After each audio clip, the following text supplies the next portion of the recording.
Hey guys, I'm Josh with Metal in Motion, and today I want to show you how to check your cylinder heads for flatness, and if they're slightly warped, how I go about making them flat again.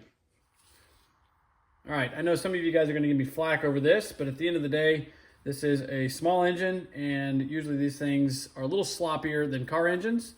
So I'm using the best straight edge that I could get from Home Depot. They do have a machinist straight edge that's like super flat, and I don't think they're terribly expensive, but usually the homeowner who just had to do a head gasket replacement and wants to know if his head's warped, this has gotten me by. Don't buy a cheap one. I did try to buy, the nicest one I could buy from Lowe's or Home Depot, and I compared several of them to make sure they were kind of straight. But the specs for this particular head, this is the SV 735 head that we have kind of cleaned up, and this is a 3/1000 feeler gauge, and I'm going to go in different places. I'm going to do an X pattern, and then I'm probably just going to check several places kind of like this. And what you're going to do is you're going to lay it across, and you're going to see if that 3/1000 feeler gauge fits underneath the ruler. And if it does, then that's usually a sign that your cylinder head is warped in that area. That's tight. Move a little bit here. Trying to hold this thing flat. It's on this marble and it's moving around, or granite.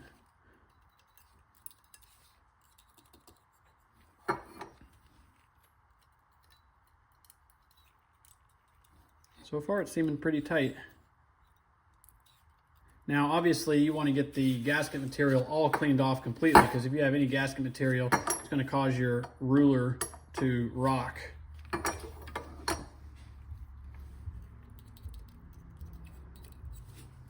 Feeler gauge is not slipping under anything. That looks good. Go diagonal. You can go all different spots, and just keep checking it. Get my thumbs out of the way.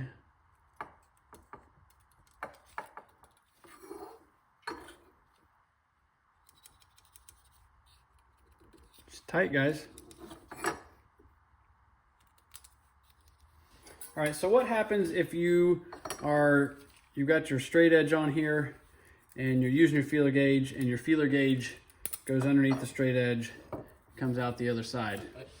Well, you can take it to the machine shop and have them resurface it, or you can do something along these lines. There's different options. There is a machinist blue dye that you can spray on here. This is simply a Sharpie. This is going to show me my highs and my lows for what I'm about to do next. All right, we'll let that dry. The next part, some of you guys are not going to like. Piece of glass. I've got some, I've cleaned this glass really good with a razor blade, so there's no lumps and bumps on it. I've sprayed some adhesive down on the glass, and I've stuck some silicone carbide sandpaper. This is 180. I will start off with 180 and get the brunt of the sanding done, and then I'll switch over to a 320 or 400. Sharpie is dried on the bottom. This is going to give us an idea of where the low spots are, if there are any. In your case, if you had the feeler gauge sliding underneath, there was going to be a low spot. And you want to do this in a figure 8. And you want to do a figure 8 because oftentimes when you go in a straight line, you put more pressure on certain areas, and you'll actually start rounding off the leading edge. So figure 8 kind of keeps everything, all the pressure and everything uniform. It gives you a little bit more even sanding.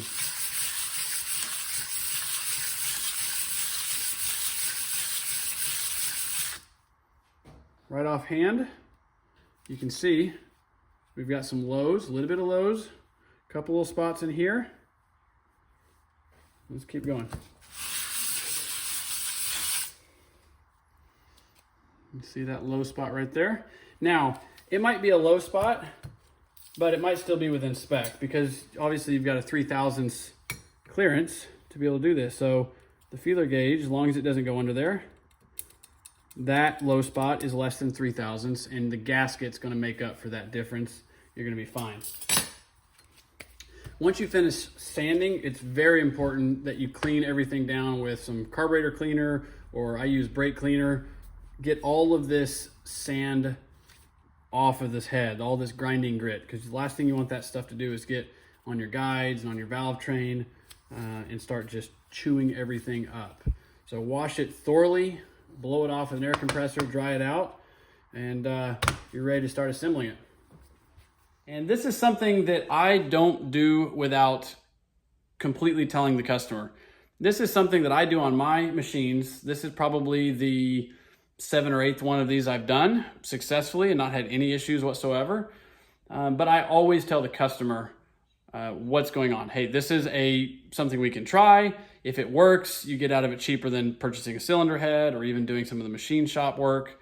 And so it's kind of a way that I can save the customer some money. And if it doesn't work, I'm willing to eat the cost of it. And obviously we get it fixed right. Okay, I'm sure some of you didn't like what I just showed you, and that's okay. If you don't feel comfortable doing that, take your cylinder head down to the machine shop. They will be glad to resurface it for you. If you want to purchase a new cylinder head, they're about $250, and I'm not doing that. As always, if you see something I could have done better, or you have a better solution, let me know in the comments. I'm Josh with Metal in Motion. We'll catch you guys next time.